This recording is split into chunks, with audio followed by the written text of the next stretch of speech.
Então, olá pessoal, hoje nós vamos conversar um pouco sobre os trabalhos que foram apresentados como conclusão do terceiro módulo da pós-graduação em avaliação biopsicossocial e CIF.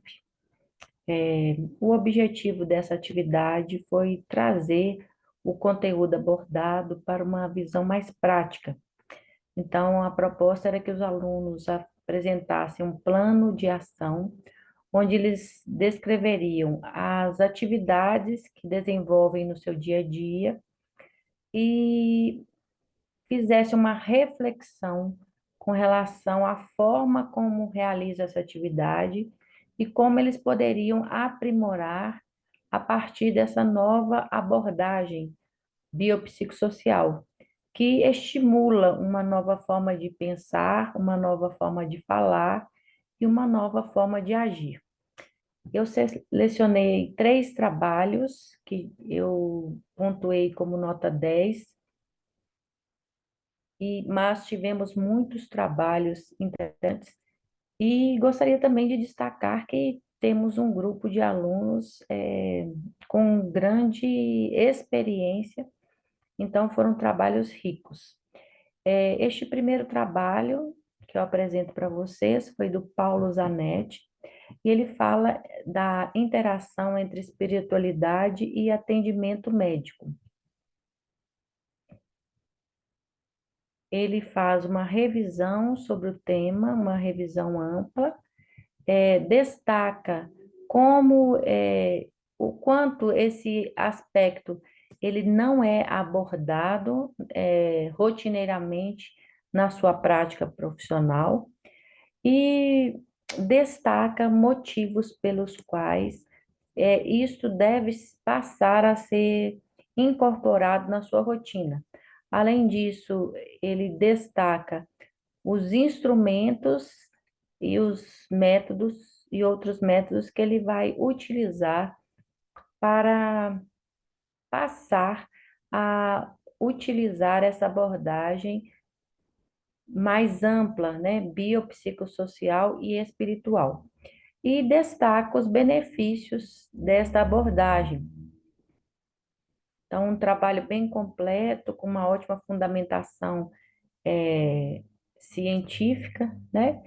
É, o que eu acho que deve ser destacado em relação a esse trabalho é a questão de tentar integrar, né, como ele vai avaliar o impacto desta avaliação, dessa nova abordagem em outros componentes da abordagem biopsicossocial, ou seja, o quanto que avaliar nessa abordagem mais ampla, biopsicossocial e espiritual, vai favorecer para melhorar a participação do paciente, a sua funcionalidade, né? Então, uma dica aí para o Paulo Zanetti, mas foi um trabalho bem rico. O outro trabalho e além de rico, eu gostaria de destacar também que ele demonstrou ter compreendido a proposta da atividade e cumpriu, né, aquilo que eu estava esperando.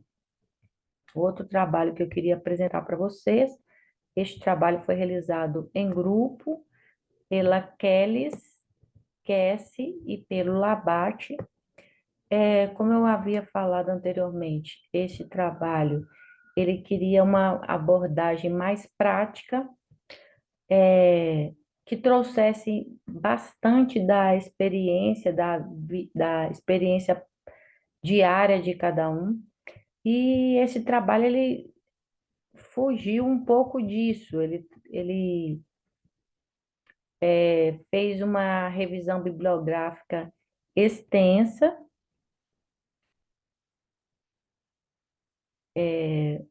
sobre a abordagem biopsicossocial e CIF. Além disso, mas ele ganhou em bastante porque ele trouxe também um questionário a profissionais, né, que foi enviado através do Google Forms, e também uma análise da base de dados. Então, que foi do Observatório de Segurança e Saúde do Trabalho. Então, esses dados eles se complementaram, né,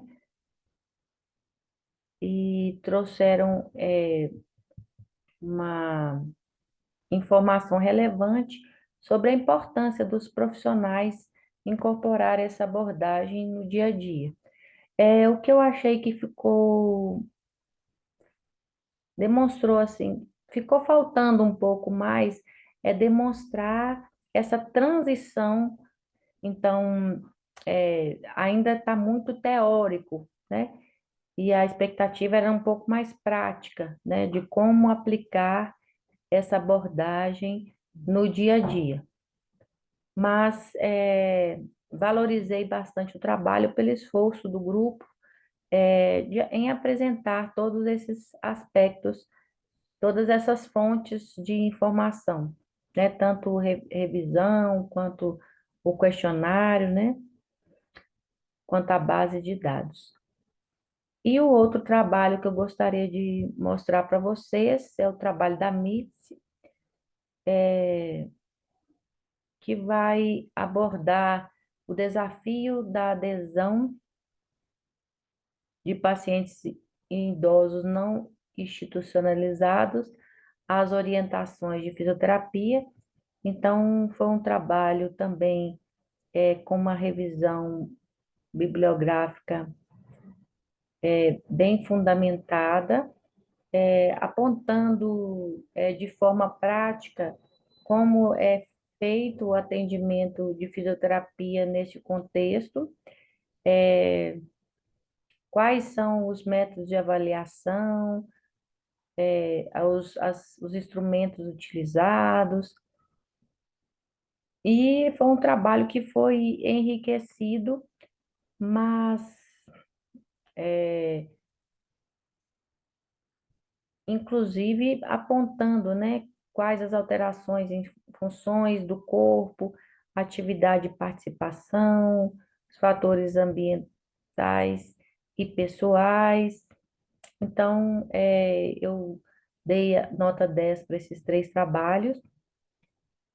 E o que eu gostaria de destacar de uma forma geral, em relação a todos os trabalhos, que como esperado, né, observa-se uma dificuldade de fazer essa transição do modelo biomédico para o modelo biopsicossocial. Por quê? Porque o modelo biomédico ele está enraizado em nós profissionais da área da saúde, especialmente devido à nossa formação, que foi pautada no modelo biomédico. Então, a gente pôde observar que os grupos e também os profissionais se esforçaram para realizar a atividade, né? Procuraram é, enriquecer a sua prática profissional, incorporando essa abordagem, mas ainda há uma dificuldade de fazer essa transição, né? E de enxergar a sua prática dentro dessa abordagem, identificando a relação entre os componentes do modelo biopsicossocial, né? Então, exatamente o que está sendo abordado e como dentro desse modelo é um fator pessoal, é um fator contextual, ambiental, né? Ambiental e pessoal, que é um fator contextual, é um fator associado à estrutura e função, e como que tudo isso interfere na funcionalidade. Foi uma observação comum em todos os trabalhos, mas eu destaquei, né, e dei uma nota total 10 para esses três, que se destacaram mais no sentido de caminhar mais nesse processo de transição, utilizando inclusive uma revisão teórica bastante extensa, né? Buscando trazer nova abordagem para o dia a dia. Dentro destes, eu destaco principalmente o trabalho do Paulo Zanetti, tá bom? Um grande abraço, até mais.